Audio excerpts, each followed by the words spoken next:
Happy July. We are back. The awesome AstroLOVE duel. Hello. Heather. Me, Brandi. We're back. And like eons since we've been here and been together. I have missed you so much as I just poured out to you for the last 40 minutes before we press record.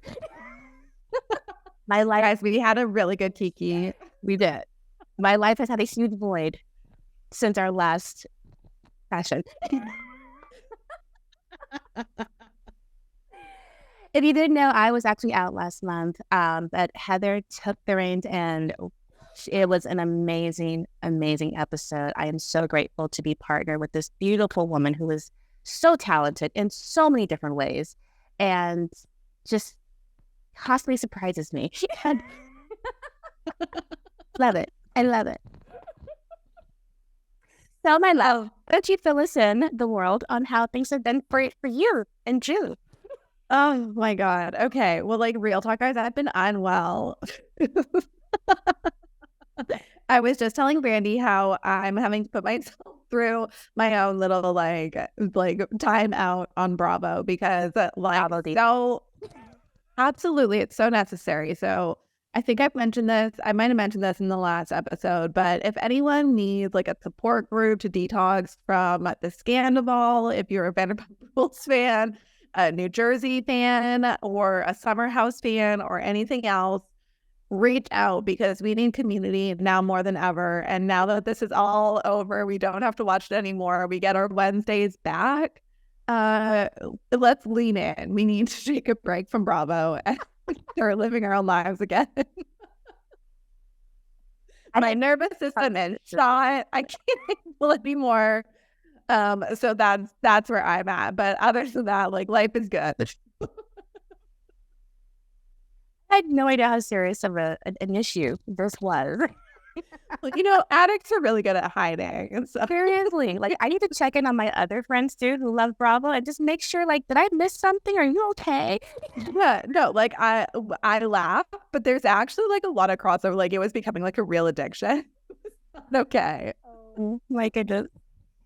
We're all here for you. We're on the path to recovery, and it's really exciting. Oh my gosh. You know what? There's no better time than to heal and take care of yourself than in Cancer season. And just saying that I'm a huge Taurus fan. I'm a huge Gemini fan. My moon is actually in Gemini. And there's been so many parts of the last 2 months that I love. And I'm really excited for Cancer season because so a year ago is when I started getting into astrology. And so this is like my astrology anniversary coming up. And it was with Cancer and learning about Cancer and all the different things that were going on in the world at the time and how it was related to Cancer season. And I just found it so fascinating. So it's been a crazy year. And I think we actually started this maybe 2 months later. I want to say like August, maybe September we started AstroLOVE. Or was it that long already? We're coming up to our year anniversary. Oh my God, it feels like we just started this. So, yeah. So thank you, July. Thank you, Cancer season, for bringing this amazing human being into my life and this opportunity. You know what? On behalf of Cancers everywhere, you're welcome. This is why I love you. And it's your birthday month. Hello. It is. You guys, you have a Cancer sun coming at you. I have so much extra love for Cancer. It is the sign that I love the most because it is the core of who I am. Literally the core of who I am. My second favorite is Libra. And you know why? Because I'm a Libra moon and rising. Okay? It's the rest of who I am. I love it. Actually, is that another reason why we get along so well? Since because I am Libra, my son is Yeah, no, that's my Libra moon and rising definitely is the reason why we get along so well. First of all, Libras are people pleasers. They just want everybody to get along and be happy. So That's true. they just want harmony. So Libras will like get along so well with other Libras because they're just like vying for each other to be so happy. And it's somebody else who gets that overwhelming need. It's true. But also like for everybody. And with Cancers too, like Cancers are like, they're the mother of the zodiac. So they want to nurture. They also want everybody to feel like not just be happy, but to feel really safe and secure is also a big component. And happiness is a byproduct of those things. And same thing like it's with Libra, their core tenets is like balance, peace, and harmony. And that you get that from the feelings of safety and security and feeling nurtured. That is true. So there's a beautiful harmony between Cancer and Libra. What is that? Maslow's law? Oh, yeah. Having like your basic, you have to have that basic foundation, like feeling safe, secure, like emotional. It starts with like your actual physical safety. So having like food, water, shelter that you need, like basic human needs. But the very second one over that is your emotional security. And then you can start building up to your like altruistic self. But those are the very two basic core things. Love that. Yeah, I just read something. Well, I've heard of Maslow's law before, but I was just reading something regarding that too. So love that. Yes. Yeah, it makes sense because it's really like you have to have your nervous system needs to be settled. Otherwise, if you don't have a settled nervous system, you're living in fight, flight, or freeze. Like you're living in that extreme stretch and that burns you out. Bravo. Yeah, bravo. Bravo, bravo, bravo.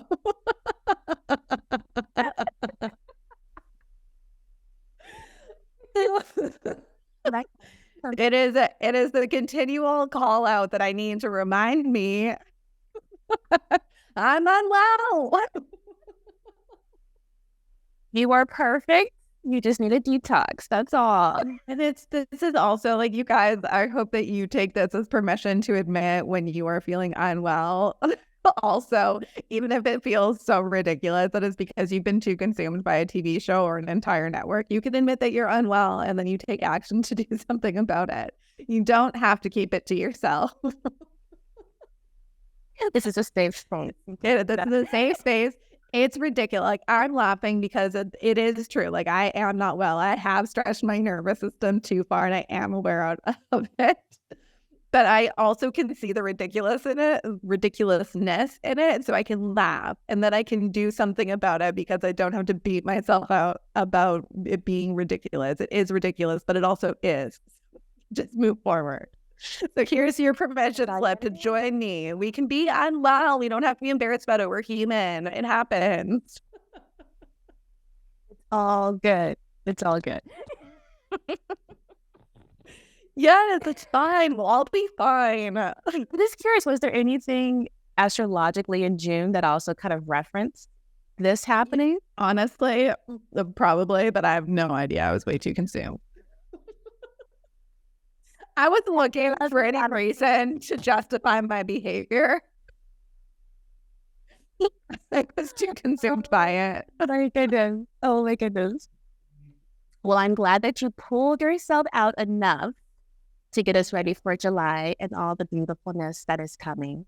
Absolutely. And we're going to be fully supported in our detox and getting our lives back in order, reclaiming and making shit happen. Like we are so supported astrologically in this. So I'm feeling really excited and optimistic that I'm just going to speed through this and so are the rest of us. Yeah. So I do want to share. So I've been really interested. I'm shouting out another podcast. It's called Let's Talk About Myths, Baby. Let's Talk About Myths, Baby. It's a Greek mythology podcast. Oh. The host, Liv, she's actually Canadian. She's from the same area that I am on Vancouver Island or the West Coast.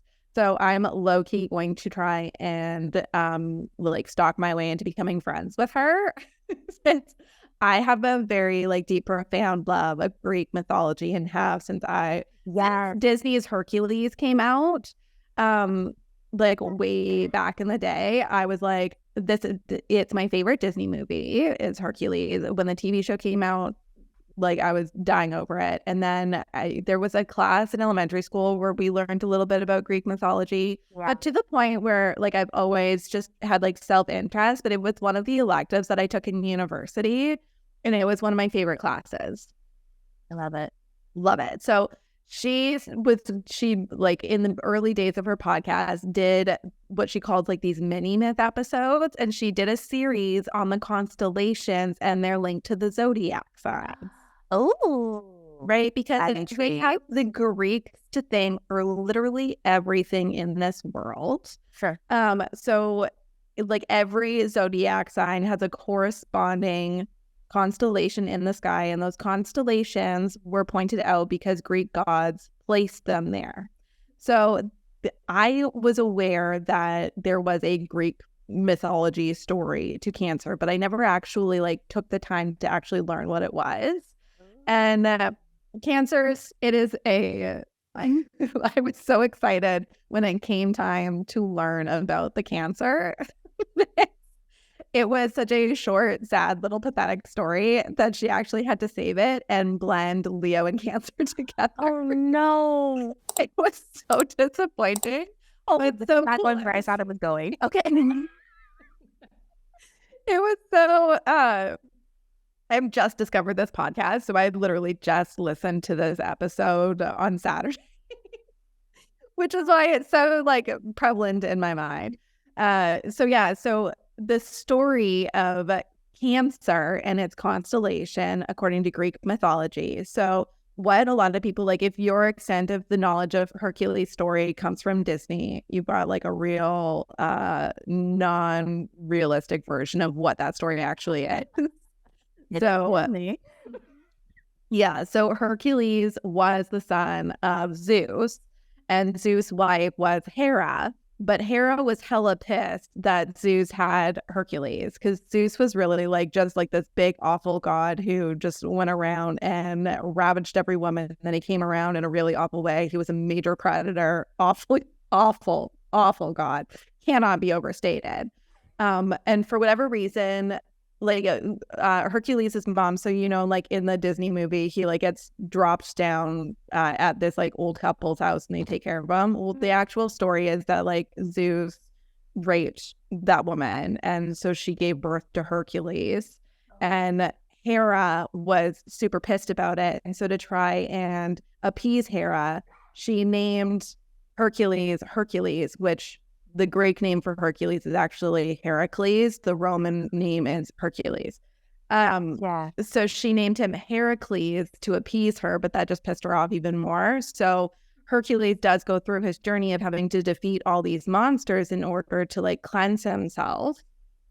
Mm-hmm. But Hera like pretty much made every single one of those monsters herself. So they were all Hera's children.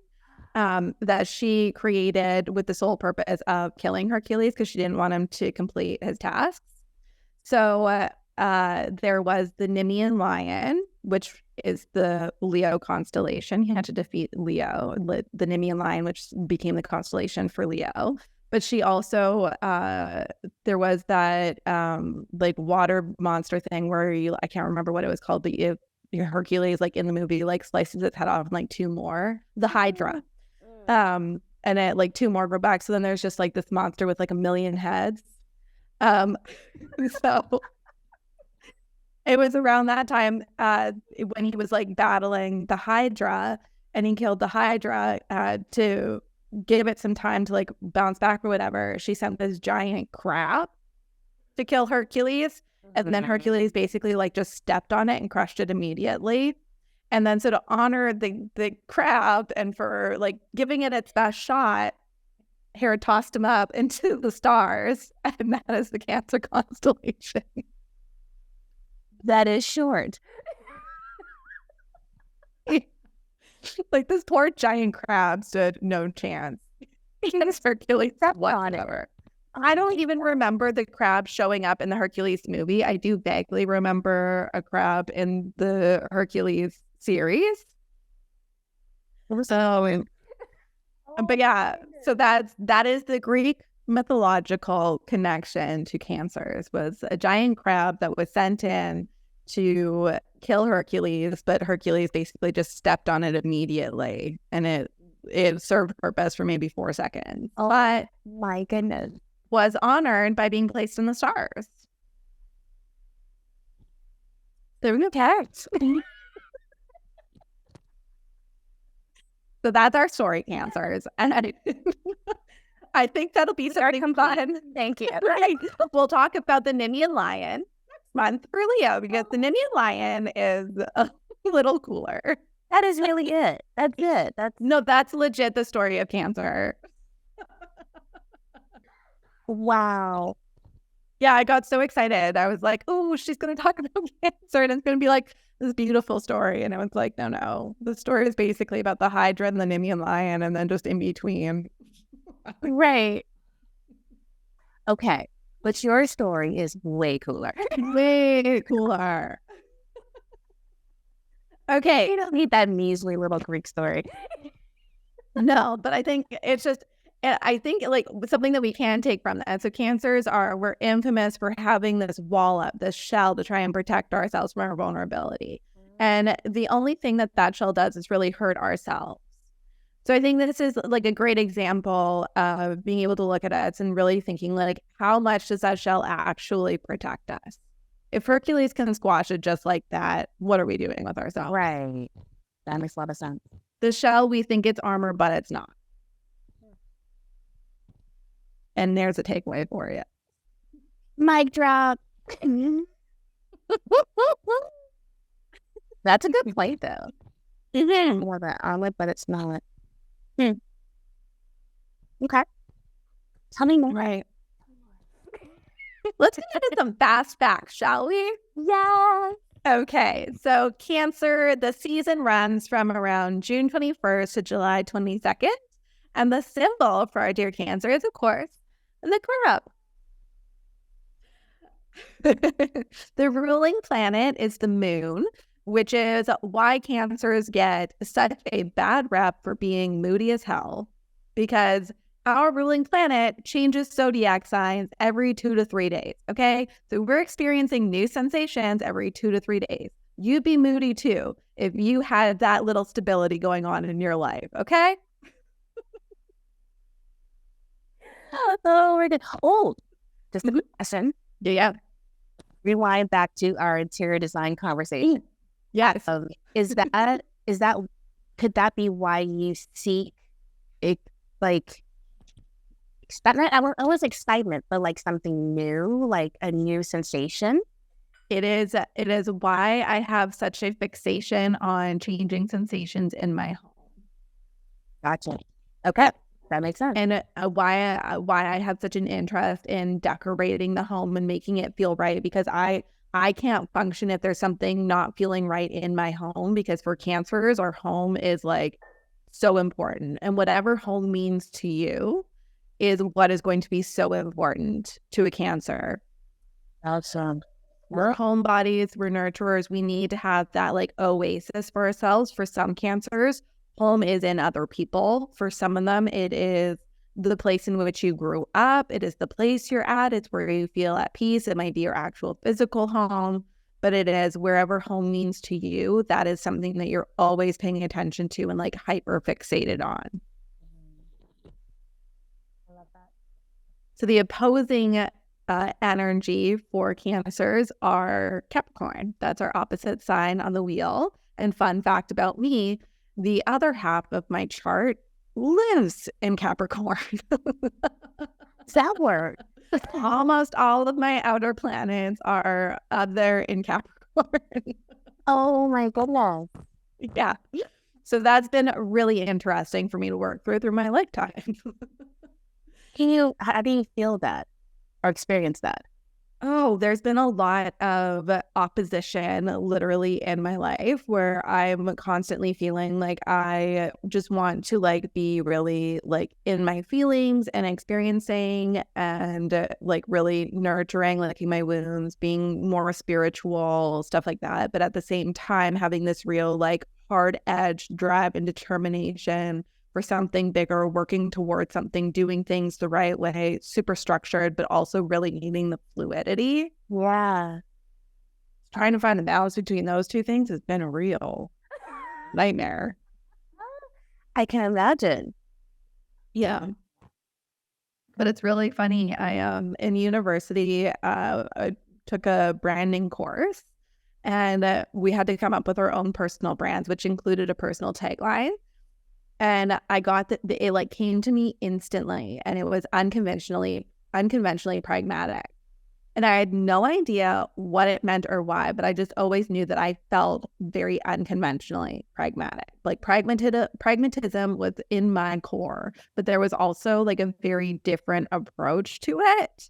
And that was really taking into account like feelings and emotions. And so that I think that's been something that I've been really honing in my whole life. Cut to when I launched my business in 2020, I realized like it is the blend of like spiritual pragmatism, or what I call now voodoo. That makes so much sense. Oh my goodness. I love that. So, Yes. so you're supporting, helping others through this the same way while supporting yourself and finding that. Yeah. That- And it really acknowledging that we do really need to have the blend of taking care of our spiritual, emotional self or nervous system, but we also need to be taking practical action in our lives. We can't just do all or the other. We need to be balancing them both.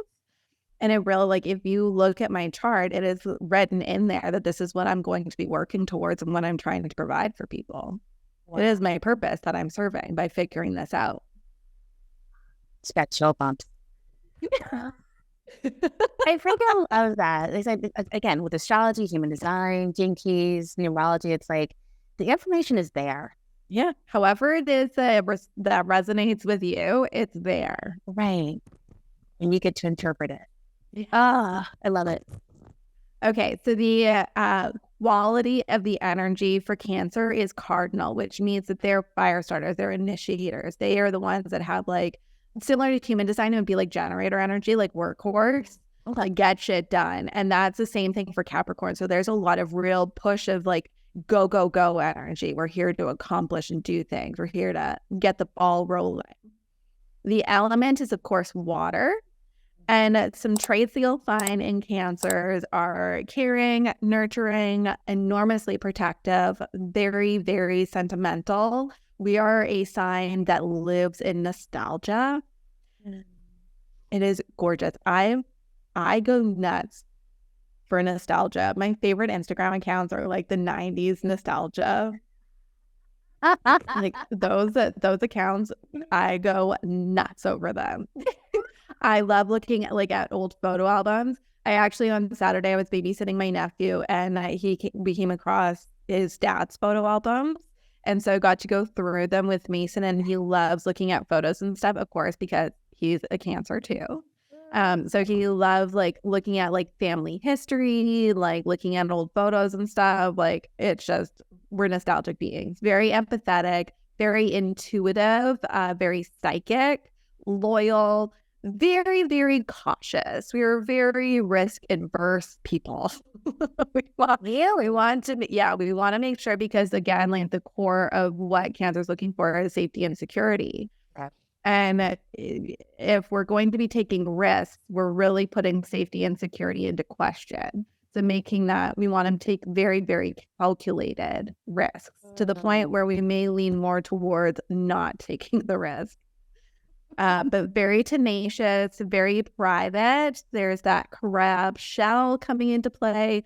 Very sensitive, which is also the reason for the crab shell. And Cancers are also very family orientated. And there's a very strong correlation between Cancers and maternal relationships, whether it's the struggle or it is leaning more towards them. I've always been like the mom of my friend groups, but I've also had a very tumultuous relationship with my own mother. So there is like a lot of correlation in there of like maternal relationships will play a big role in your life in one way or another. Hey. So a personal mantra that Cancers will hold close to themselves is, I feel emotionally safe and secure and enjoy the unconditional love and support of those I care about. That's what we're working towards. That is to sum up the mission of Cancer and what they're looking for in their lives. That's it. I love it. So let's talk about our celeb friends, our celeb Cancer friends. We're going to start off with my birthday twins, Jessica Simpson and Sofia Vergara. I love Sofia. Yeah. Right? Yeah. Just faithful.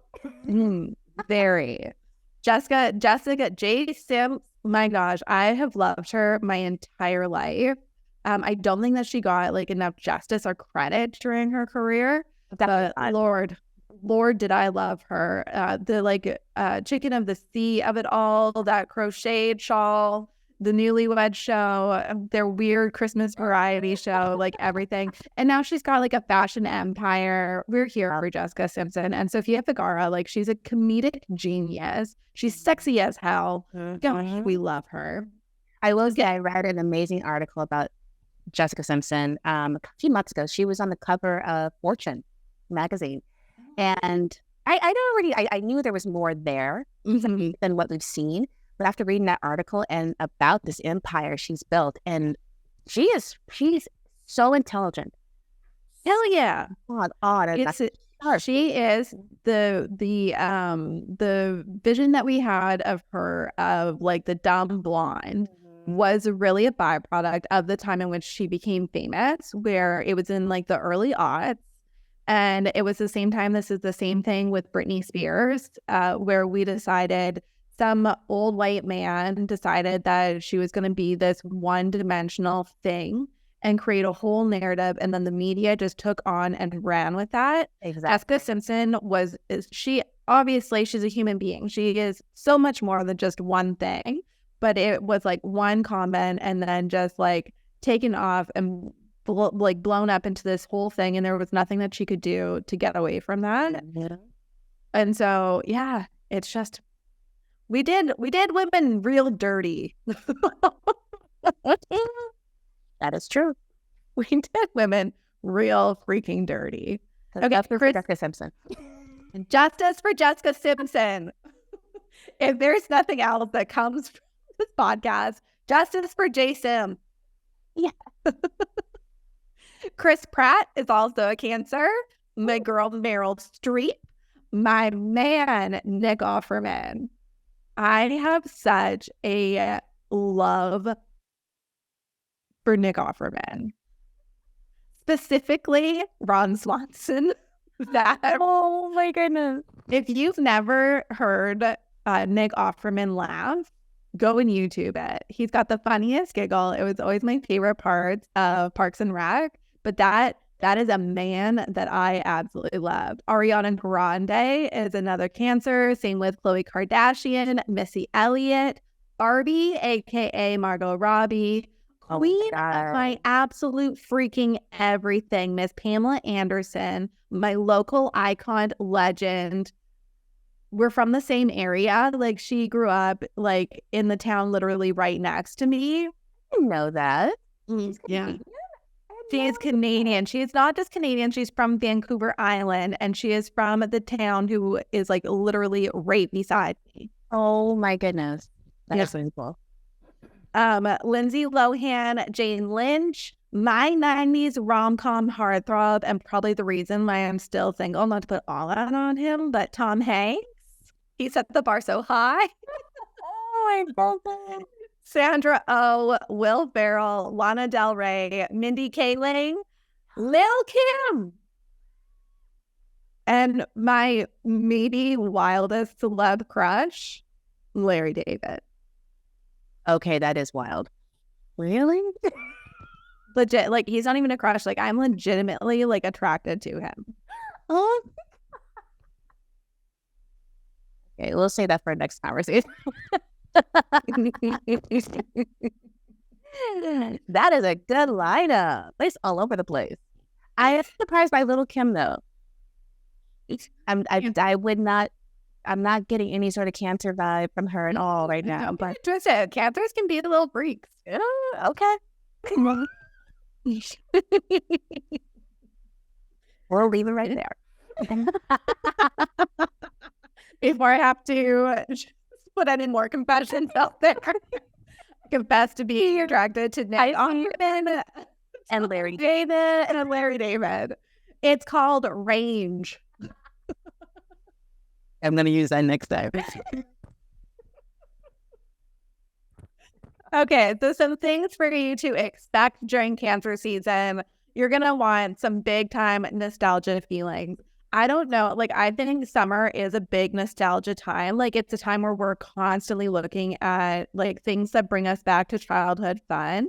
And I think that a large part of that, why that's so consistent for everyone, wanting to feel like in like your teens or your 20s when summers were like the ultimate good time is because of Cancer's influence and the callback to nostalgia for that. And then music for me, like there's just something about music and nostalgia, like going back to 90s You're summer. Turning on Summertime by Will Smith and taking a cruise down to the beach. You're not doing it right.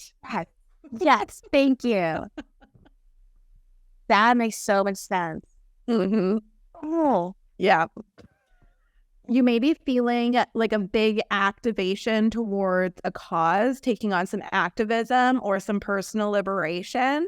And that is a part of being called to set yourself free so that you can feel that safety and security and nurturing in yourself or nurturing those around you. You want to be getting into a deeper understanding of who you are, testing and trusting your intuition and your senses, really trying to connect back into yourself in that way, playing around with your own psychic abilities.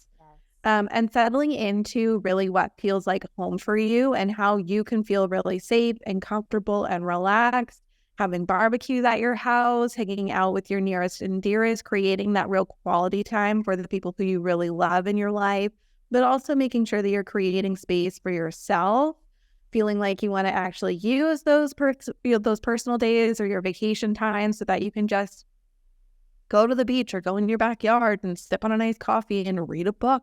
Yes. Yes. All of that. Beautiful moments for yourself. All of that. So justice for Cancer. Started a little early on this one with the discussion of the moon ruling us. Yes, we can be moody, but yes, we've also got a lot flowing through us. We're super in touch with our emotions and we're super in touch with the breadth of it because our ruling planet is moving zodiac signs every 2 to 3 days, which means we've got a lot that we're working through at all times. So we are hella in touch with those emotions and what's going on, whether we are consciously aware of them being triggered and what we're processing or not. We are really in tune with feeling them. So the more that we can, for Cancers, be aware that we are really sensitive and we've got a lot of emotions and starting to use that as our superpower rather than a weakness, because a lot of us do look at it that way because we live in a society who has historically looked at emotions and feelings as weaknesses. We can recognize them in ourselves, and when we wake up in the morning, this was probably the thing that I had the biggest struggle with in my lifetime. So I want consistency. I want to have a really consistent schedule, but it is impossible for me to do that because I'm inconsistent in how I'm feeling every single day. I have to really work some days really hard to get into the energy that I want to be in. It doesn't naturally stay that way for me because I'm moving so much all the time. But my really heavy weight of Capricorn, along with the consistent looking and harmonious Libra, it's always calling for that consistency. But my Cancer side of me is not allowing that to be so. So that's why it's so important for you to have a daily practice. I like to bookend my days where I have a daily practice in the morning and in the evening so that I can create as much consistency as possible while at the same time really honoring where I am right now in this moment in time. I love that. And that just answers so many questions in my head right now. Can you give us an example of a like how your book ending, for example, like an example? Yeah. So what I do every single morning is I start my morning by listening to like my auto suggestion. It's 5 to 10 minutes of a voice recording of myself of gratefully future tensing what I'm working towards in my life. So it's just a statement that I have, and I record it on a loop, and I try to listen to it for 10 minutes, but at the very least 5 minutes. And I listen to it while I get up, brush my teeth, splash water on my face, and make my greens in the morning. So I start my morning every day listening to my auto suggestion. I drink my greens because I got to take care of my body too. I do some mobility in the morning. So I get my blood flowing, my body moving, because I'm also getting old as hell. So things are not like moving as loose as they used to. I got to work at it. And then I do a tapping. And what I've been doing with my tapping is I've actually been like sitting in front of my mirror while I'm doing my tapping. So I'm doing mirror work at the same time. I'm looking at myself, saying these statements as I'm working through and tapping them. And it's really supercharging it. I'm really That is genius. That is freaking genius. I love really enjoying it. But essentially my morning, it depends on how much time I have. So I have what I call like a no extra time and a plenty of time routine. So if I don't have any extra time, I have ways to shorten it. But every morning I do something that touches on my mind, my body, and my nervous system. So I get those in attunement with what it is that I need from myself and who I want to be.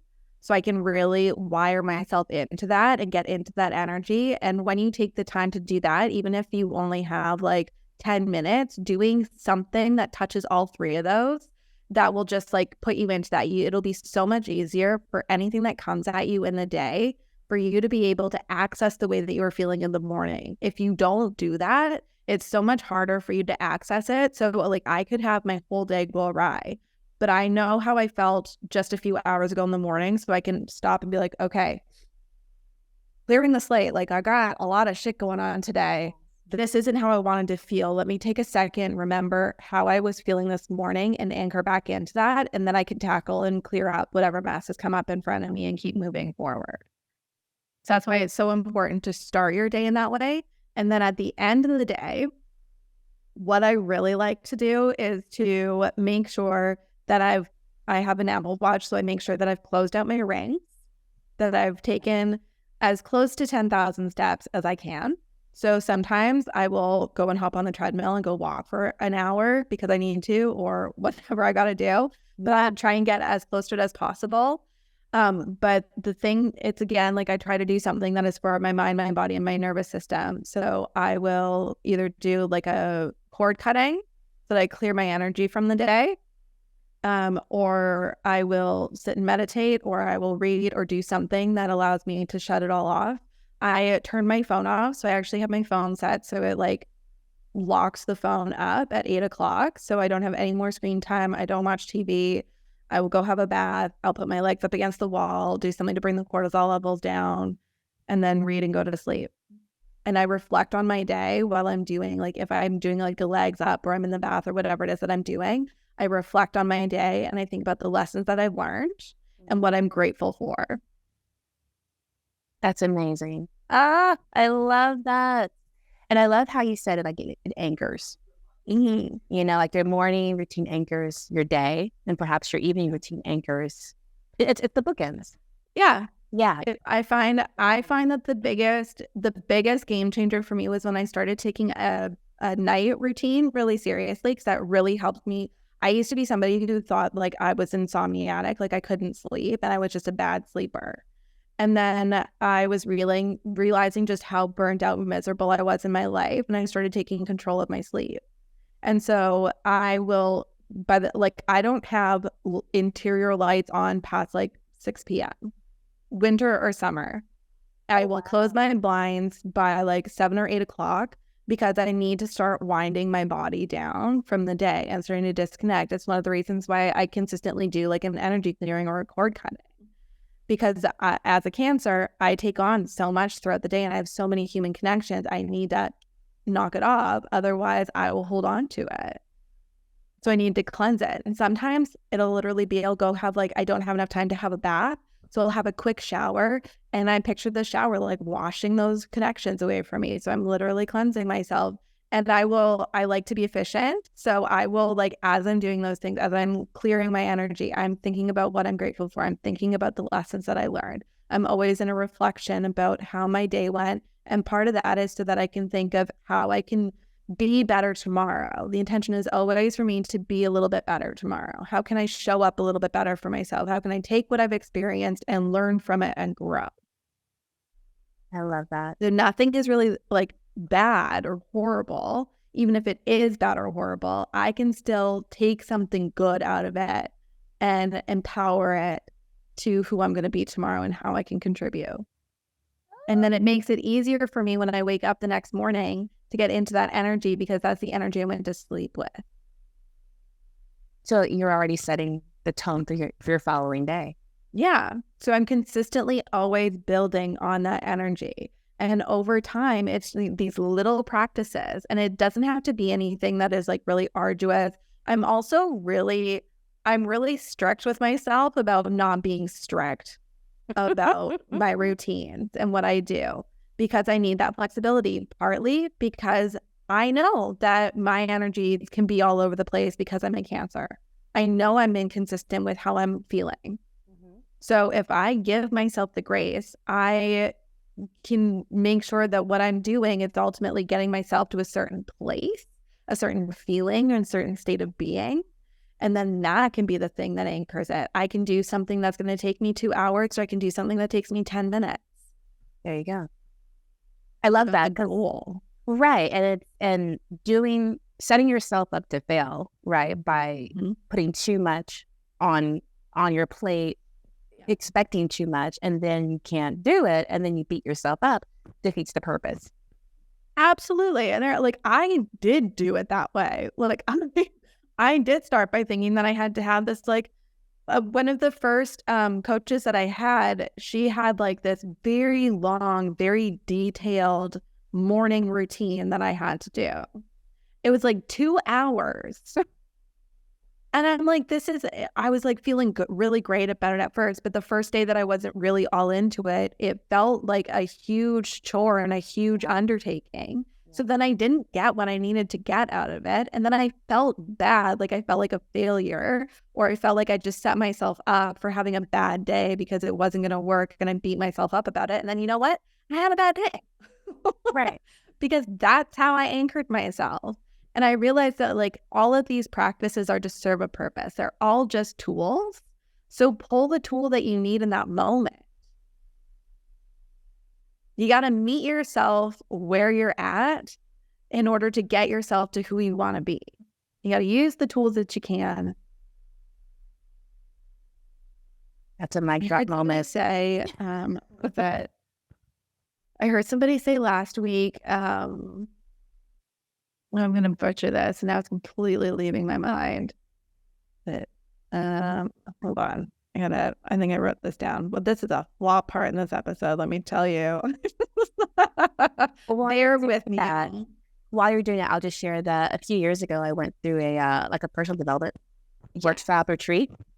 And one of the things, very similar to what you're saying too, the woman was saying, set up your morning, the first 10%, right? The first 10% of your day, you have the most control over.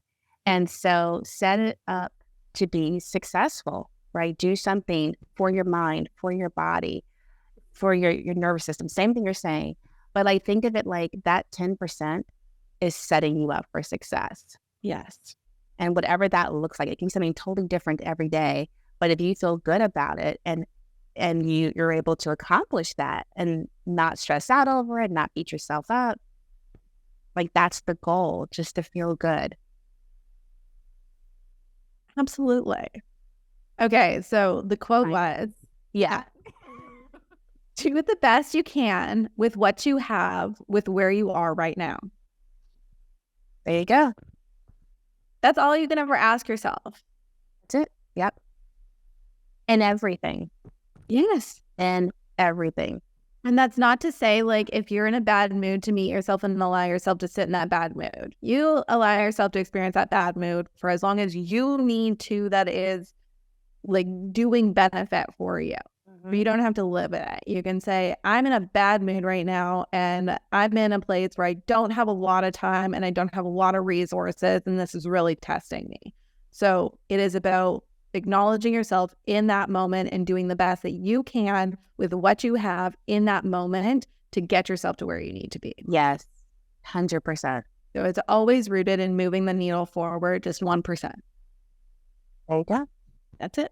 I love it. And I love how you said that, you're an efficient person. So like it doesn't, like, I think we get caught up sometimes, like it has to be this big thing, like this huge thing that we're incorporating one thing into at a time. Right. Yeah, like I'm going to go have a shower to go cleanse, and then I will write out my gratitude and do it all at once. There are no rules here. You get to make up your own rules. Exactly. You do you, boo. Whatever it looks like, whatever you got to do to get the job done. Oh, there is, like, I was telling you earlier that, like, I've been in such a RuPaul, like, musically really into RuPaul this past week. So Mama Ru says that you're born naked and the rest is drag. And that has been a quote that has been, like, so impactful. Like, I have just been ruminating on that for I have heard him say it for decades at this point. But for whatever reason, this last, like, week, I have been really, really ruminating on it. Isn't that powerful? It is. That just hit. You're born naked and the rest is drag. Meaning, like, your life is the way that you experience life and the way that you show up in life is all based on how you want to create it, how you want to experience it. It is all up to you. You are always in the power. You were born a blank canvas and the rest of it is designed by you. So how do you want to design it?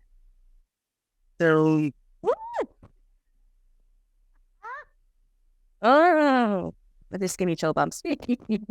I just really feel like everyone needs to join me in ruminating on what that means. Seriously. Yeah. Okay.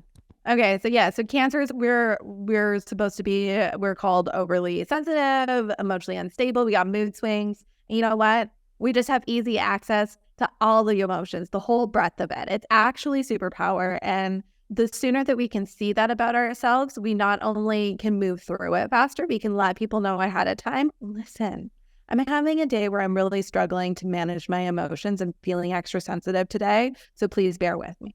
We can be upfront and let people know about that. And then that teaches people how to show up and interact with us. But at the same time, if I'm knowing that I'm extra sensitive today, then I know that I'm being extra sensitive today. So whatever that person is about to do or say, it's on me to wrangle what I'm feeling and to say, listen, I need to check myself, because if I'm feeling a reaction to it, it's because I'm being hypersensitive, not because of what they're saying or doing or anything. So I'm going to hold myself back, count to 3, maybe 10, and then see how that's settling through and work through it. And if I do, I have done this so many times where I have, like, while I'm reacting, say to the person in my reaction, I'm sorry, I'm hypersensitive today and I'm having a hard time. I can't tell you, like, I have, like, mid-yell at somebody, acknowledge that I'm reacting. This has nothing to do with you. I'm struggling. I'm having a hard time with this right now. It goes both ways. Exactly. And we don't always catch things in time, but when you do catch them, it's okay for you to call it out in an acknowledgement. And you might look a little crazy in the beginning, but you know what? I've never had anybody look at me and been like, you're absolutely crazy right now, and I don't appreciate you letting me know exactly what you're processing right now mid-yell. Everybody appreciates when you are acknowledging and can own it. And it's impressive because you have self-awareness. And that's something that every single human being is looking for and admires in another person. I agree. And I feel like we are moving that direction. Like, just in the past few years, and maybe it's been more since COVID and everything, but like, the conversation of mental health and not just flossing through like, oh, how are you? I'm fine. Like being honest, like, no, I'm kind of crappy today. I'm having a bad day. Or I'm asking how I'm feeling. Did I say I'm well? Right. Exactly. Like being honest and that being okay. Like, and that can be a period. Like, it doesn't have to mean anything else other than like, in this moment, not so good or great, right? Whatever. I will be, but right now, no. Exactly. And like giving people the permission to do that, to be that honest, because that is being authentic, right? Like, we have so many conversations about how to be more authentic. It's like, just be you, just be honest. That is being authentic. Okay, let's get on this note of being authentic, because I think that a lot of people have this like misconception that being authentic is about going through something tough. We see this a lot now, and this is where, like, for me, Instagram has gotten really performative, because all of a sudden we've got these people who are filming themselves having full mental breakdowns, crying. I have had full-on panic attacks. I have had days where I am just crying, where I can't handle things. My instinct is never to pick up my phone and film it, because when you're actually processing and moving through something, it's about dealing with it and taking care of it, not using it for fodder. Exactly. And like, that is where we're getting mixed up with experiencing emotions and authenticity. Your life falling apart or you falling apart and you filming it and putting it out there is not you being authentic. Right? Like, there is a difference. Being authentic can be you having a good time. You being authentic can be going shopping at Prada and taking people along with you. But we've misconstrued it to being you have to be feeling like some real deep, profound emotion and going through something to be authentic. Where for some people, being authentic is being a little vapid. Being authentic has been, for me, being deep in the depths of Bravo. Like, there are things that like, it authenticity is about being you to your core. The varied, multidimensional version of that. Amen. I could go on that rant all the live long day. I can't stand it when I see someone crying on Instagram anymore. Like, go deal. Like, you can talk about it. Make a note. Make a note about it after you move through it to talk about it and share your story. I don't have to see you crying. There was I was listening to a psychologist, and I think they were calling it like, I can't remember. But like referencing it to being like something like porn, where we're getting an emotional release from crying or from putting ourselves into these positions where we're like forcing ourselves into like this sadness and these feelings and all that stuff. And it's not healthy. It's not helping anyone. Right. Deal with yourself. You can deal with it first, move through it. You'll move through it a lot faster if you're present with yourself. Do yourself that service to be present with yourself while you're moving through something. Right. I mean, if you have the wherewithal to go grab your phone, go onto an app, go online, do all the things. That's not like one-step process. You are immediately bypassing the work that you need to do when you think, I need to grab my phone, because all of a sudden you get into performance mode. Yep. Even if you were being authentic, the moment that you have a camera in front of your face, no matter how natural it feels towards you, you start performing. Mm-hmm. So you're not moving through it. You're not doing the work that you need to do. And this is not to shame anyone. I just want to invite you to, if you are feeling that way, invite yourself to ask, why do I feel like I need to record this right now? Who am I serving right now with it? How am I benefiting, and how are the people who are going to be watching this benefiting? 100%. Can I serve just as well if I move through this and if I talk about it later? Justice for cancer. I love it. I love it.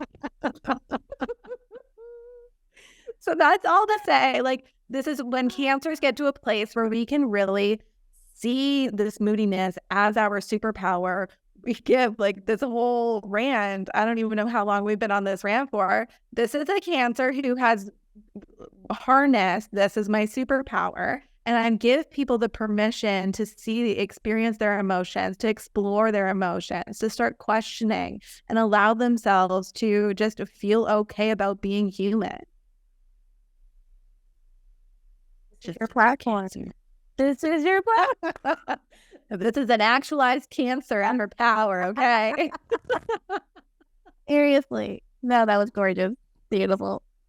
Oh my gosh. And so much truth. Like, I think anyone listening to this, and you've listened to the whole thing so far, you're still here with us, is going to resonate. That's going to resonate with the right person, and they're going to get it. And it's truth. It's your truth. And it has. Okay, so how to optimize for Cancer season. Honeys, honor your emotions. Allow yourself to feel the feels. Allow the people around you to feel their feelings too. Don't shame anyone. Don't judge anyone for it.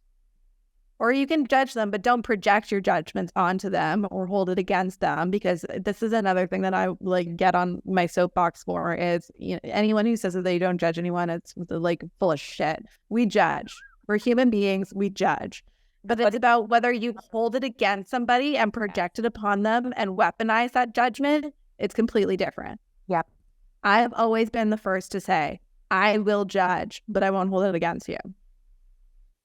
And judgments go both ways. You judge someone for better or for worse. That's true. And if you say you don't judge anyone, you're lying. 9 times out of 10, that comment that said, I don't judge anyone, was said with judgment. You're judging the people who judge. So, I had this conversation with a friend of mine who was on her soapbox about someone else judging her. And I'm like, but you realize you're judging her right now in this conversation. It's like, embrace. We judge. Everyone judges. It's about what you do with that judgment. So it's okay. You don't have to feel like a bad person because you judge. We do it. We're human beings. It is how we assess and how we decide how we're going to feel about somebody or something. We make a judgment. It's about whether you're going to hold it against somebody and penalize them for it or be so closed off. You can be judgmental and open-minded. Two truths can exist. Yeah. Lean into your self-care practices. I am reinstating Feel Good Friday over in my world. So I used to always, Friday nights were like my favorite night. I would use it like I would have full face mask, hair mask. I would watch like some like corny movie. It'd like order in like delicious sushi or something, like have a real self-care date night for myself, wash my makeup brushes, whatever I felt like I needed to do to just really luxuriate. And I have gotten away from it for the last couple of months, and I just reinstated it on Friday, and it felt good. So double down. Get into it. Make water a really big part of your practice. So whether that's going and doing an ocean dip, going swimming, having a bath, going to a float tank, shower, whatever it is that you got to do, get water into your routine in some way, shape, or form, because Cancers are water babies. We are a crab. Our element is water. Water is so cleansing. Have a good cry. Oh, those tears, let them fall. It feels so good and so cathartic. Laugh until you cry. Be so happy you cry. Be so in love you cry. Be so angry you cry. Be so sad you cry. Like, let it out.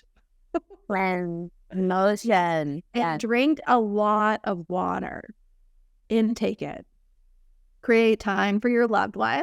Some real quality time where you put the phones down and you're just present. Pretend like everybody's signing like an NDA. No one gets to record anything. There's no evidence, just memories. Pretend we're back in like when we went to the clubs and someone would have to like coordinate like who's going to bring the digital camera out. Yes. Go back to those days, or get a digital or get a disposable camera or something. Like, Something where you can just be present, put the phones away when you're with the people, even if it's just one person that you really care about, and just be really present with the people that you love. No phone. This is a great opportunity, a great time to invest in like a 23andMe or something like that, for you to connect with your ancestors. Cancers love looking at like the family tree and their heritage and figuring out where they came from and all those stories. It helps us to connect deeper with our familial connection. It's also a great time to plan like a little mini family reunion or something, get the ball rolling on that. And practice using your intuition. If you've been curious about like playing with like a pendulum or tarot cards or oracle cards or just like anything like that, like stargazing, this is a perfect time to start playing with things like that. Anything that you've been like having an inkling towards, or go and like get your natal chart read, book a session with either Brandi or I for your human design or astrology, or go get your tarot cards read or tea leaves read or something. If you've been wanting to play with yourself or get into it and explore it, indulge yourself a little bit, this is an excellent time to start feeling it out. Okay, let's pull out our calendars, pull out the sheet of paper, whatever it is we got. This is the favorite time. Key needs to know. I need to get like a board or something that has sound effects. I'm working on that. Like an official sound that we have for key dates. Justice. We need like a Law and Order SVU or like a gavel sound for justice. Yes. Oh, I love that. I don't know why, but key dates to know I feel like needs to have like some kind of like a Mario like do do do do do do do key dates to know. Yeah, I will make a note. I'll see what we can find. I was like laughing, you guys. I could just crap myself.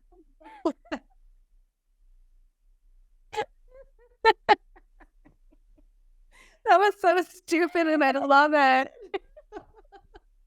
Laugh until you cry. Let it out. Do do do do do do do. Kids to know. It actually works. Just take that sound bite. Use it. Your mind does. Oh, okay. Holding it together. This is what AstroLOVE is about. Take it or leave it. Someday we will, and then again, like this is a call out to Cancer. So, like 1 minute you're super profound, next thing you're being so stupid, and it's so funny.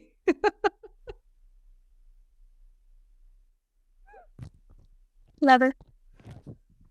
Oh, we're having a good time, guys.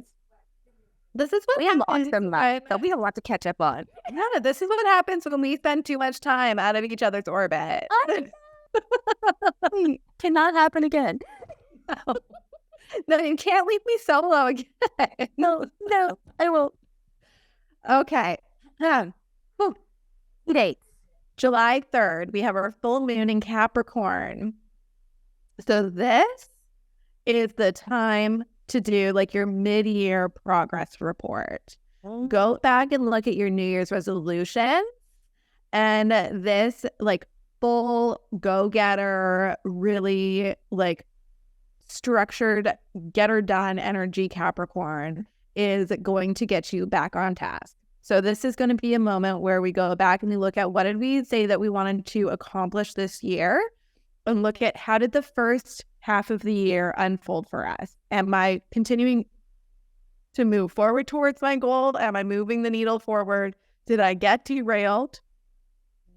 Has that goal shifted a little bit? Do I need to maybe reconfigure what that goal was and adjust it towards all the information and everything that I've learned and experienced over the last 6 months? Do I need to, reposition that? And just really like being honest with yourself about what's going on. And if you have really gotten derailed and that goal is still really important to you, you've just gotten sidetracked from the first half of the year, this is your moment to get yourself back on track. What do you need to do to refocus yourself? Capricorn is hella ambitious, a high achieving gal. And so that's going to be the main focus for this full moon energy is what is it that you need to let go in order to get you back on track or moving forward on what your goal is that you set at the beginning of this year. So it's about acknowledging your progress and being grateful for everything that you've learned, because whether it's directly moving it forward or not, everything is always moving you forward to your bigger goal in life. So it's just about making sure that you're taking that time to get yourself in a better place to continue moving forward in a meaningful and practical way. Does that make sense? Absolutely. Okay, so we've also got some really fun Jupiter energy happening alongside with this moon, and we love when Jupiter gets into the mix because it's just like supercharging everything and just making us like go bigger, badder, bolder. Yes. Just like infusing a little extra magic into this. So this is like while you're looking at doing your review, and this is a chance for you to look, is your goal still your goal? Is it still the same thing? Or does that goal still resonate with you in the same way? Do you need to shift it in any way? Or can you expand it to be something bigger? Can you expand your vision a little more? Can you stretch it a little farther? Now that you have moved towards it can you make it bigger and juicier? Can you make it scare you a little bit? Like in that exciting way? I love that, especially since Jupiter is like your lottery ticket. Yeah. Planet that So let it abundance. Yeah. Exactly. Let it infuse it and let it stretch you a little farther so that you can, just be in a much better position to accomplish even more than what you thought you were possible or worthy of. Just a wild card question. This just popped in my head. But you know how every day of the week is also connected to a planet, like the energy? So I think the 3rd falls on a Wednesday. Is that right? What day is that? Or maybe it's a Tuesday. Monday. Okay. Even better. It's a full moon on a moon day. Yes. So does that even like more energize it? Like compared to if, say, this fell on a Thursday, which I think is Jupiter. Does that make any difference as well, having that extra boost? I think you could be like just more in tune to feeling. Okay. Like being more open to feeling, because what typically happens like on Mondays, because it's ruled by a moon, is it's like a really big feeling day, feeling your feelings. Doing shadow work is always a good thing to do there. And so shadow work is really what your full moon is asking you to do, is to let something go, like acknowledge what's holding you back or what's no longer serving you so that you can make room for what's to come. So it's like the full moon is shining a light on those things. So with it being on a moon day, there could just be, you're just really feeling just that much more attuned to what's going on and open to the practices and letting go so that you can move forward. Releasing those anchors to the past. Yeah. Well, thank you. So July 10th, we have Mars moving into Virgo, and Mars will be in Virgo until August 27th. So this is my birthday. So Mars is our action planet, and it is moving its butt right on into our very detail-orientated, very diligent Virgo, our detail queen. So this is a time where we are really getting into the nitty-gritty of what our goals are and the tasks that we need to accomplish them. So this is going to be getting into the things that maybe you've been avoiding, like really getting into the details of your plans of action moving towards your goal, getting real on your budget, your schedule, any of the lofty ideas that you've had, and actually creating plans to get them done, your diet, your health. But I think like really specifically looking at your daily habits, your budget, and your schedule, like how you're running your life, those cores, get really into those and clean them up and be really real with yourself. When we have Mars in Virgo, it's less emotional and more action. So we can get real and get into things like our budget without making ourselves feel any type of way about it. It's just data and information. And we have to look at them. We have to get in there because we can't fix it and can't move ourselves further or where it is that we want to go unless we look at it. So if you have been having like a medical concern, like this happens so often where we know we're not feeling right, but we don't want to deal with the diagnosis. The fact that we don't go and get the diagnosis doesn't stop the thing from actually happening. That's how people like go in and it's too late to receive treatment from their diagnosis because it's still happening. You not acknowledging it or not being consciously aware of what's happening doesn't stop anything from happening. Right. And this comes back to the conversation of avoidance that we were having. Exactly. It doesn't matter. It keeps happening and moving forward. It's just that you have allowed it to manifest into something that is so big, hairy, scary, and sometimes where you can't do anything about it because you were avoiding something that could have put you in a position where you got this information and were able to solve it. Right. You know, get it? When you think that it's like this big, hairy, scary monster, but it's just a cute, fluffy kid. Right idea. That makes total sense. Right?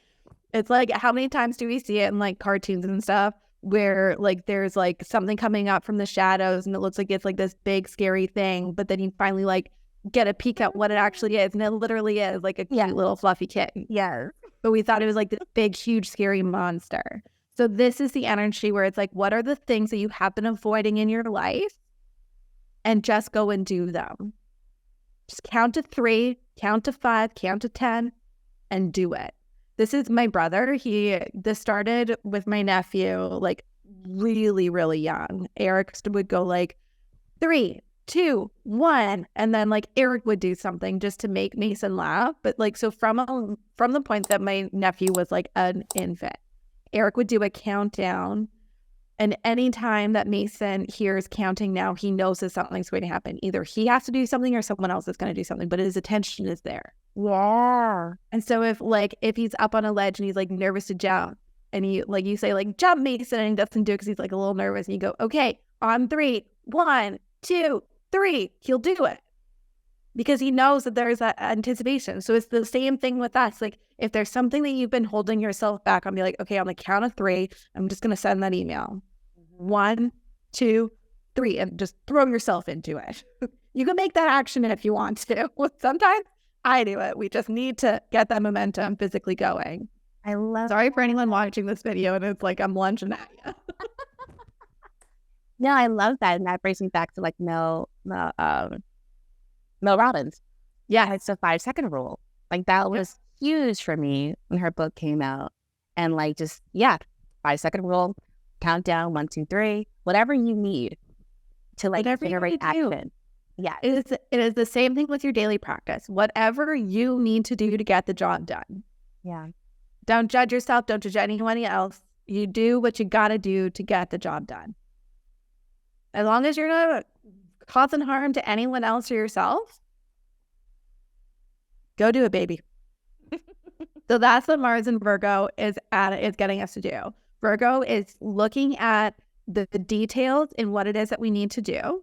And Mars is giving us that fiery, action-oriented energy to get her done. Thank you, Mars. Yes. Yeah. Now, with Virgo and Mars, be attuned to the conversations that you're having. Sometimes with this energy, we can get a little nitpicky on ourselves and on others. If you have a Virgo in your life, somebody who's very Virgo, they can sometimes have conflict in their relationships because people perceive them as being nitpickers. We'll get into justice for Virgo over that. My aunt is a Virgo. She's the oldest. She's the only girl. My dad, he's the youngest of 4 siblings. There's one girl and she's the oldest. Oh, wow. And she's a Virgo. All 3 boys perceive her to be very nitpicky, very controlling, and get so frustrated with her so fast because that's the way that it feels. It's the same thing with their kids. They're like, oh, mom, just like leave me alone. Like you're always like nitpicking and stuff. But that's how they show love. They care about you and they see the details and they want to make sure that everything is done and they want to make sure that everything is taken care of. And it's for you. It's for it being at service. It's how they're showing love. But for some other people, it can be all like it's being controlling or nitpicky. And with Mars is, you know, a warrior. Mars is a fighter. Mars rules Aries, and the Aries is the god of war. Right. So sometimes Mars is just going to start throwing words out there and not thinking about the consequences of them or the feelings or reactions of it. They're missing the emotions. So sometimes we can be, with Mars and Virgo, we can be a little bit harsh with our words because we're just trying to get the job done. We're just trying to communicate as efficiently and effective and with purpose as possible. And sometimes it can be perceived in a way that's a little prickly. So let's be conscious of our words. Is this something that needs to be said, and is this the way it needs to be said? Done. Okay. Okay. I'll brace myself. You don't have to be worried about it, but check yourself. Is this me being nitpicky, or is this actually going to be of service? And that's just like a rule of thumb always. I was just going to say, that should be always. Yeah. It's just being hyper aware of it during that time. Okay. Okay. So then the next day, July 11th, Mercury moves into Leo, and it will be in Leo until the 28th. So this is really ramping up our creativity. We're going to have like imagination and like downloads and all kinds of things coursing through us. So if you've been having projects that involve like podcasting or like maybe like some kind of digital media or something like that, you're going to have this extra push that has so much passion and purpose and playfulness rolling through you. Just start like creating and sharing whatever it is that you feel really excellent, really creative about. And just watch all of it roll out. Just experience how much fun it is for you to be sharing and to be creating during that time. Without the expectation of it turning into anything, just experiencing how much fun it is to fully create and to share with passion, to be playful and experiencing that and just letting it sit. Okay. Marinate in it. Marinate in it. Why don't Without you? expectation. Yeah. Without expectation. Okay. Without the expectation, and just see how it feels. And that's all I'm going to say. It's just going to be a mystery for you. The rest is for you to figure out. Always. Okay, July 17th, we have the new moon in Cancer. And this is really giving family style, warm, fuzzy feeling. Okay, that's what's on the menu here. So this is a really good time for you to take some time to think about who is nearest and dearest to you. What are the relationships that mean the most to you? And what are the relationships that mean a lot to you that you haven't poured a lot of energy into recently? The ones that have maybe like slipped by a little bit, and you think about them and you think, oh, I should really call that person. And this is your moment to reach out to them and reconnect.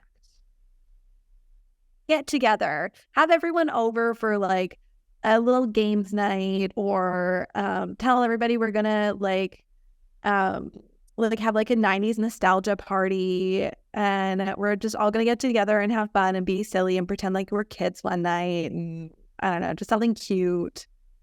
Everybody get like fuzzy pens out and we're gonna journal. I'll have a party. Okay, now you're talking. No, yes. Oh, yes. You just let me talk for long enough and I'll get there. Nailed it. Yes. Or maybe you want to like get your girls together and go have a spa day, go get pedicures, go do something that's like really cute and fun at home. Like pretend like you're like the Sex and the City girls and go get cosmopolitan. All of that. Talk about like what it is that you guys want in like your relationships or in your careers, and just like make the night about like have it like themed in nostalgia or things that just make you feel like really like luxuriated and fun and safe and playful. But talk about what it is that you're creating in your life. What's your juicy vision for the future? And set and anchor into those intentions, what it is that you want to create in your lives, and celebrate each other as you're each sharing that. You don't have to make it like a big like ceremonial thing, but go get like a cosmopolitan. Go and like get yourselves dressed up. I mean, the style right now, it is literally nostalgia. We're literally in the like late 90s, early aughts in fashion. So get yourself dressed up in your favorite character outfit. Go out and have a mocktail, have a cocktail, have the girls over at home and talk about your future and what it is that you're creating and what that looks like and the influences of your life. Like, be a little nostalgic and share with like, what was the like first celebrity crush that you had, or things that influenced you to get to this point now, or, you know, just fun things like that. Like I've talked about how like I discovered that Ally McBeal was on Disney. It's on Disney Plus. What? I went that, yes. And Ally McBeal had such a profound impact on me as an adult woman, being like a strong, independent woman. I seriously considered a law degree for a long time. And it was because of her. And a lot of like really learning to embrace like my neurotic sense. So many of us could call back to Sex and the City and how profound and what an impact it had on us, for better or worse. Because listen, you go ahead and rewatch Sex and the City, you will realize we should all question ourselves for why we want to be Carrie Bradshaw. She's the worst. She's a terrible friend. Love Miranda and Samantha the best. I was always a Samantha girl. Yes. I was scared to be a Miranda, but rewatching it, Miranda was the one we should have all been aspiring to be. That's true. Yeah. I don't know, these Charlotte girls. I feel like, I don't know, could Miranda be a Cancer? No, she is. No, you're right. No, I'm thinking more like she would be the Virgo. She 1,000%. That girl is serving Earth energy.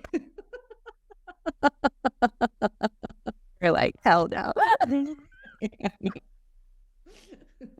She wants things a certain way. She's meticulous. She's very detail oriented, and she also tells you how it is. Whether it's about like whether you're ready for it or not. Yeah, they shoot from the hip. They're straight shooters. Yeah, sweet. Okay, party night on the 17th. Make a note. Yes. Okay, so July 17th, we have a new era on our hands. So we have our north and south nodes are making their switch. So the north nodes move and they exist here for a while, for about a year and a half. So July 17th to January 11th, 2025, we will have our north node in Aries and our south node in Libra. So this is going to be really impactful for us because we have strong Libra placements. So we are entering like a profound year and a bit of expansion and shifts in our life. This is big breakthrough time. Oh, entering new chapters, new eras. And you said January, to January 11th, 2025. Yeah. Oh, 2025. Yes. We're going to be here for a minute. Wow. So when we start talking about our eclipses, the eclipses are going to be in Aries and Libra. So wherever those are anchored in your charts, those are going to be the areas in which you're going to be experiencing some shifts and changes. Wow. Okay. Mm-hmm. That is big.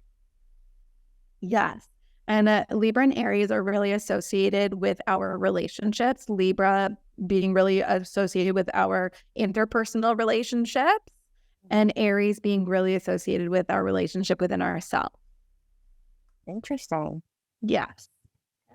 So we're going to be looking at exploring things that are mine and things that are ours.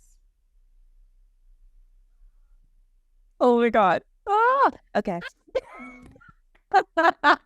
So taking note of where we are people pleasing and where we are expecting people to show up for us, where we are trauma bonding with people. I had a recent discovery that that's how a lot of the friendships that I have, like the closest to me, I form trauma bonded relationships. Oh, wow. Is that necessarily healthy? They're healthy. They are healthy relationships. I think that it's not healthy in the way that like I learned to form relationships, but the relationships themselves are healthy. But it's something for me to learn that I don't have to go through something horrible in order to have a friendship with somebody. That makes sense. Ah, yeah.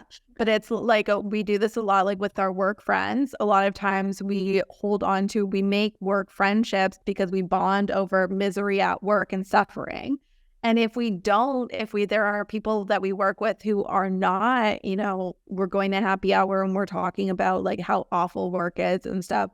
We're not trauma bonding with them, and therefore we are making relationships with them. So it's starting to shine a light on those things of how am I forming my relationships? What am I getting out of them and what am I giving to them? And bringing awareness into that. Now, it doesn't have to mean that it's either good or bad. It can mean, like, because trauma bonded relationships aren't necessarily a bad thing, but if it's the only way that you're able to relate with people, that's something for you to look at and explore. Agreed. That's huge. I definitely resonate with that. I feel like I'm going through a shift right now in my friend group and just my group, my network in general. And it's like, I want to up level. And I feel like a lot of people around me are very happy staying here. And it's like, okay, do I continue to surround myself with that, knowing that it's not going to really elevate me any? Mm-hmm. And then risk being also complacent, if that makes sense. Yeah. Oh, big time. This is something that I've also been struggling with since I launched my business. Because there are not a lot of female entrepreneurs that have, there are not a lot of female entrepreneurs that I know. And there's not a lot of female entrepreneurs who have a same high level vision. And especially with being in the town that I live in and on this island, there doesn't seem to be that level of ambition. Yes. It's hard to find that, especially in female relationships. So that's something that I've been struggling with as well, is how do I form these connections, which this is why social media has been so great, is because we can find people in other places. Like you and I have been able to connect and create this beautiful thing and be in each other's lives. And it's starting to explore those relationships of, you don't have to cast those relationships away, but there is going to be bringing awareness to the fact that you do need to create a new pocket of friendships, because if you want to get to a certain level, you need to find people who help to push you to get to that next level. Yes. So that's why things like signing up to like masterminds is a great thing that a lot of entrepreneurs credit with their success. They'll join a mastermind. And it's because that's a built-in relationship pack of people with that same ambition. It's not necessarily what is going on in that masterclass. It is the fact that you put yourself in that energy and environment to connect with people who have that like-mindedness. So it's much easier to find that than to organically go out and find it. Love it. You just nailed it. Yeah. So it's going to be a time where really calling into, how are my relationships? How do I find relationships? What do I bring? What do they give? Am I getting out of it? And do these relationships need to shift in some way? And it's not always like, we tend to look at a lot of things in black and white. And it's not always like, okay, I'm wanting to move in this direction, they're in this direction, so I got to cut them off. It's relationships grow and evolve over time. And you're entering a new chapter or evolution in your life. And so it means you're going in this direction. And so you're going to need some people that are also going in that direction to go with you, because humans are communal beings. Yeah. But it doesn't mean that, there's no space or no room for the other people. It just should. It's just going to look different. Exactly. You get it. You get it. Yes. And that's why we can work on a project for a year and it not feel like a year. I love it. I love it. Oh, so this is going to be a really important cycle of growth for us. And it's going to be really empowering, because this is going to be something that's going to be really impactful for us to have more diplomatic conversations with friend groups as we're negotiating terms of friendships or negotiating terms in our relationships, both with ourselves and with others. But that's the Libra. That's the Libra side, is being diplomatic.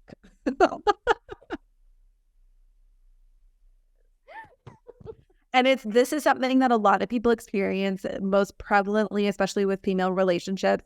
When a friend, oh my God, okay, so bringing it back to Bravo again. There's this is going to be a great example. Okay, so there is a show that Bravo has just launched. It's called Summer House Martha Vineyard, and it follows this like Black group of friends in Martha's Vineyard, and it is, if anyone isn't watching it, you need to watch it, because they need to have a season 2. They need to be picked up. It is so fucking good. Really? Yes. Oh my God. The dynamics, everything. It is so good. They're so entertaining. It makes the original Summer House cast look like trash. Oh my gosh, Fallen from Grace. I would much rather watch Summer House. And I am a Summer House girl. Like, I love the original. Yeah. But this one is giving so much more. They are so much more dynamic and interesting. It is so good. Anyways, one of the girls, she's like the main girl. She got married over the pandemic, and she's having this real identity crisis over being a married woman and still having her friendships that were formed when she was single.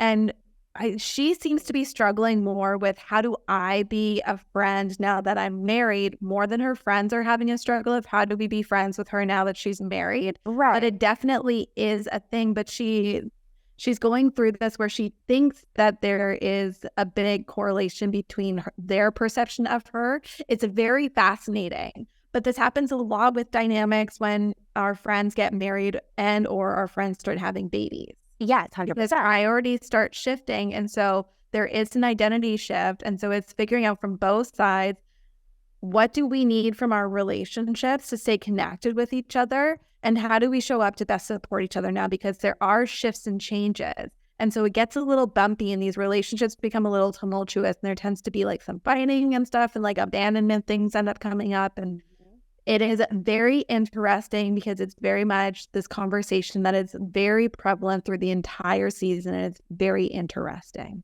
That is interesting. And I want to bring that back to Sex and the City too. That did a wonderful job when they started to bring in, Miranda having a child. The one like we never saw coming, right? Oh, especially when Charlotte was struggling with it, that dynamic. Exactly. And she didn't even want the baby. Yes. And so how they managed to still come back together and figure out, okay, what does this look like now? Right? Versus like, you have what I wanted. You didn't even want it. Like, that could have completely destroyed them. But female relationships, and they found their way through communication.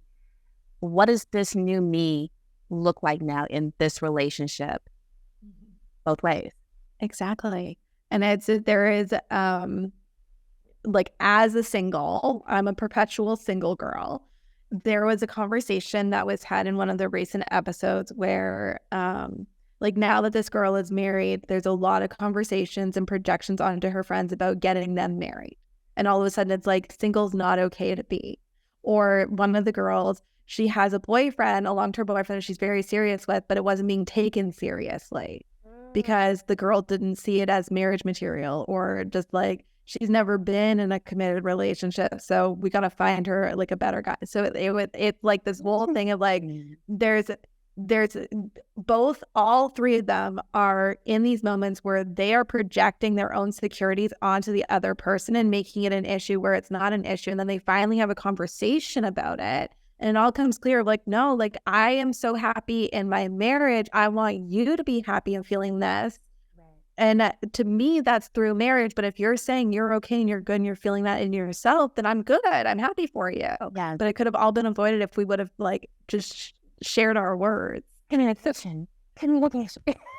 Can do wonders. But it's very interesting. So that's really going to be like a theme that's going to be coming up during this time. Okay. I'm excited for this one. I'm excited for it all, but like this is going to be interesting. Like just I love to people watch and observe people in relationships, whether it's on TV or in real life. That I just made. I didn't even hear anything. I think it's going to sound really weird audio wise. Kind of clean this whole thing up. It's all good. But I love like observing relationships and just how people get along and overcome things, all of that. So this is going to be interesting to see this play out personally and with people that I know personally as well, and just different things. So yeah. Okay. It's going to be good. Okay. So July 22nd, Venus retrograde begins in Leo. So this is going to be like a little speed bump in our relationships. So this is the cycle where Venus is our ruler of love, beauty, romance, and it's going to shift from being like this superstar, like this strutting my stuff, peacocking kind of moment that it has been in. Mm-hmm. And it's going to go more into like a quiet, demure lover. You know what I mean? Instead of being like out and like, oh, bam, it's going to be like, yeah, again. Can you do it again, please? Oh, bam. If you're not watching the video, just speed ahead to this moment in time. Or pull the car over or whatever and pull up the video. Again with the stupid shit. Okay. So this is going to be a time for you to really, again, like we're moving into a retrograde. So this is a time to rethink. We're going to reevaluate. We're going to rethink. We're going to revisit. We are going to reassess. So this is the time where if we really like see axes coming into play, or you starting to think about axes a lot more, and this isn't always a call to go back to that person, but more so it is calling you to get lessons that you didn't get or get closure that you didn't get. And again, I go on this rant a lot about closure. Closure is for you. It is not for another person to give you. If you go out and demand that somebody give you closure, you're not going to get it. You got to find a way to give closure to yourself. Closure is a gift you give, not that you receive. Yeah, I've learned that the hard way. If anyone was wondering. Yeah. So this is really going to be a moment for you to like, if you are somebody who is dating, for you to really start evaluating, like maybe it might be a time for you to step back from dating, to step back from the apps and evaluating how you are using this time, how you are moving through it. Maybe you rejudge your profile. Maybe it's a time for you to say, you know what, dating apps are not for me, and I'm going to meet somebody out in the real world and relearn how to connect with people in a normal, natural way. Maybe I'm going to go alone to the local watering hole. I'm going to go to an event where I can go and connect with people and tell people I'm single and looking. Set me up with somebody if you know somebody or whatever, or like learn to flirt in real life again. Not from behind a screen, you mean? Not from behind a screen. Like get out of the sweat. Put a cute outfit on, put your makeup on, put your hair in the way that you like your hair, feel looking good. And go out. Be like Ariel. I want to be where the people are. I want to see them dancing. Walking around on the, what do you call it? Oh, I love you so much. Okay. Oh my God. Or it might be a time for you to reflect. Are there patterns in your past relationships? Are there patterns in your dating that you've been ignoring that you can address at this point in time? That's going to be a big one. Okay. Yeah. I see it coming.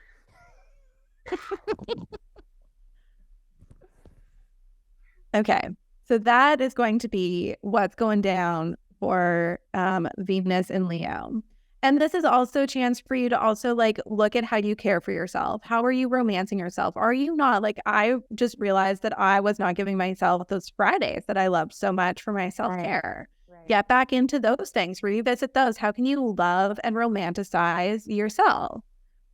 I also have been like in this, like, as my life has just been like in this unwell spiral, I have not been putting the effort into myself that I normally do, which means like putting a little bit of makeup on, making sure that my hair is like not just thrown up in some haphazard clip, that I'm not just throwing comfortable sweats on like I am wearing today. Right.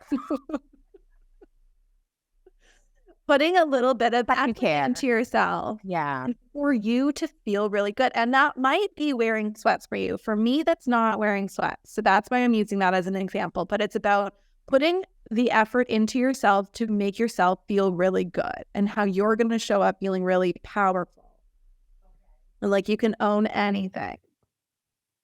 I love that.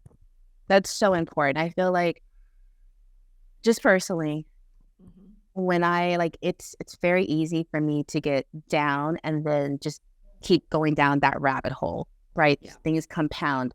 And I know if I go take a shower, if I shave, if I shampoo my hair, or go work out or something, like I know those things make me feel better, but it's putting in the effort.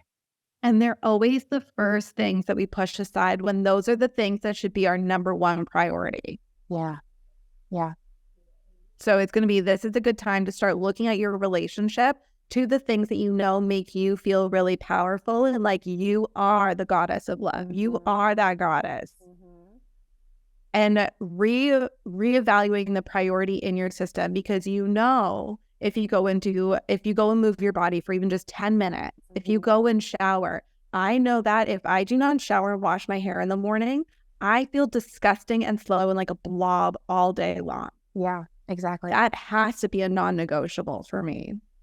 I know the minute if I decide that I'm not going to wash my hair, I know I'm deciding to be a less sparkly version of myself all day long. So is it a travesty? Yes. And when you notice that and you know that about yourself, put it in terms like that. I am choosing to be a less sparkly version of myself today. How does that feel? That sucks. Not good. Yeah. That's not. So I'm going to wash my hair. It's going to take me what? To go into the shower. I've timed this before. I can go in, have a full shower. And I'm talking, I shave my legs every single day, because that's another thing that if I don't shave my legs, I feel like a monster. So I go in and I have a full shower, blow dry my hair, put my basic makeup on and get dressed. I can be in and out of there in 22 minutes. Wow. Okay. I'm moving real fast. Yeah, you are. But 22 minutes. And if that is like what I'm asking myself, I can give myself 22 minutes. Right. You're worth that. What the hell am I doing? I know that I'm wasting more of that time watching a Bravo show or scrolling on Instagram. True. I'm probably also wasting that amount of time negotiating with myself as to whether I have the time to have that shower. Seriously. So if I just take this conversation into the shower and get it done, by the time I'm done with my negotiation, I'm going to be ready to go. Because it's done. It's done. In the conversation I've had like every morning for the past week about getting up and exercising, like I swear to God, I'm spending 10 minutes in bed thinking like, well, what if? What if I did? And that's the first 10 minutes of your workout is the hardest 10 minutes of your workout. So just get up. Just start. Be like, okay, I will get up and I will just put my workout gear on. Okay. Yes. I will just put my shoes on. Okay. I will just do 10 minutes on the treadmill. Yes. And some days you just need to have those micro negotiations with yourself just to layer on to get it done. But again, guys, what is our theme? Do what you got to do to get the job done. I love that. The next day, you're going to wake up because you have that evidence of how much better you feel and how much more you're actually able to accomplish, how much more efficient and effective you are in your relationships, in your work, and everything that you do because you serviced yourself first. Yeah. It is the most selfless thing that you can do. Yep. Amen. And it doesn't actually take that much time or effort. I know, we think it does. And it's like, in the scheme of things. It takes so much more time and effort to talk yourself out of doing those things than to just do the thing. Mm-hmm. And the more that you get yourself into a habit of just saying, I'm just going to do the thing, or I'm just going to do this one little part of the thing, and then I'll go from there. Guys, I dare you. I dare you to do it. I triple dog dare you. Oh. Triple dog dare me.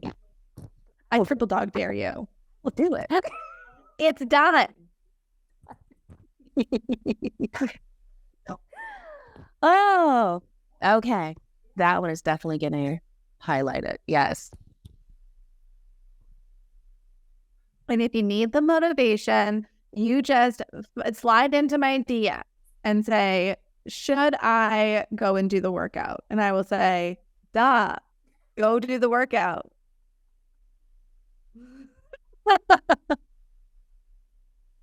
Should I wash my hair today? Duh, just go wash your hair.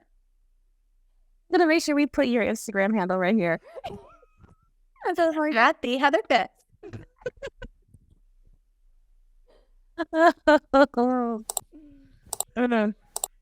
All right, guys. That's Cancer. Awesome. Yeah. That's Cancer for you. Short and sweet. Short. I actually do have to run. I have another appointment I have to get to. Already. I thought I had more than enough time, guys. We hopped on this call at like 9:30 a.m. I never know. And it is just after 12. Are you serious? You're amazing. Thank you so much, my dear. I love you. I love you. I love you to pieces. You're awesome. Have an amazing rest of your day. Thank you. Thank you guys so much for tuning in. I have some exciting stuff happening all up in my world. I'm launching a new program in July. The Voodoo Method is finally coming at you. I've revamped my human design single session readings. They're called Spark sessions now. They are 90-minute sessions that are really action oriented. So we're going to go over a little bit of your human design as a foundation, but we're also going to be looking at creating an action plan for you that is rooted with NLP and practical action so that you get your little butt moving towards accomplishing your goal. Oh, I love that. And my one-on-one sessions have been revamped too. So my one-on-one container is now revamped, revitalized, and feeling so dang sexy and juicy. And we're going to just revitalize your life so you take over the G-dang world. We're going to holistically tackle your entire life, top to bottom, every facet of it. I love it. I'll make sure all this is in the notes below so you guys can check it out. Yes. I have a masterclass that I just put out there that I'm going to have as like an on-demand so that you can watch it. It's called Being Audacious, how to use human design and NLP to access your limitless power. So I'll send you the link for that as well, so you guys can watch that. That's free, and that'll give you a like whole outline of how you can use human design, how to use the Voodoo Method to create your whole dang life and be obsessed with it. I love that. Quick question. When we first got started, you mentioned auto suggestion. I remember that from your prosperity. Yes. Is that something people can access on your YouTube channel, or is that a paid thing so that they can learn how to do that for themselves? Create that? Literally, all it is, write your goal in a succinct statement, like 1 to 2 paragraphs, and start it with, I am so happy and grateful now that, and then state your goal. I voice record it. So on my voice notes app, I record myself saying it for 5 minutes just on a loop. And I get myself into that state of already having it. So I feel really excited as I'm saying it over and over again. And then I listen to it at least once, if not, I tried twice. Some mornings I listen to it for a full hour because I'm so excited listening to myself be so excited about already accomplishing my goal. And then you just listen to it. And what you're doing is every single day, first thing in the morning and before you go to bed, you're listening to your auto suggestion. So what you're doing is you're reprogramming your subconscious mind by repeatedly hearing yourself already accomplish your goal. Okay. So powerful. And it's something like in a Spark session, we will like set you up to do it. With all my one-on-one clients, we do it is like a core part of all the work that I do with my clients. Oh, but like you guys take that, run with it. That's essentially like how you do it with my clients. I work with them to refine their goals so to make it really succinct. And we also look at your human design and if you're a specific or non-specific manifestor. So we make sure that it's something that you're really like hearing that you really want and how specific you need to be with it. So it's really actionable. People, that is huge. Like, I'm so glad you mentioned that because that's a huge thing. Learning like what works for you so that you can actually manifest the way you're supposed to. Love it. Thank you, my dear. I'm so excited for you. Thank you. Voodoo method. Voodoo method. Gonna change the world someday. Voodoo method. That's my auto suggestion. I am so happy and grateful now that the voodoo method is changing the motherfucking world. Yes. Amanda Francis, step aside. Guys, Brandi slid into my DMs and said that to me and I lost my freaking mind. Like, is there a higher compliment in the world? I think not. I hope she listens to this one day. She will, because I will be sitting with her. We will be having like afternoon tea somewhere. And I'll be like, you wouldn't believe this. This is so funny that we're sitting here now having this conversation. Listen to the soundbite. I love it. I love it. It's true. And then we'll laugh. It's happening. It's already done. It is already done. All right, guys. Thank you so much for listening. My girl, I'm so happy that you're feeling better and we got to come back and do this together. Love you so much. And have a great rest of your day. Go conquer the world. Thank you, everyone, for listening. As always, we'll see you next month. Have an amazing July. We'll see you soon.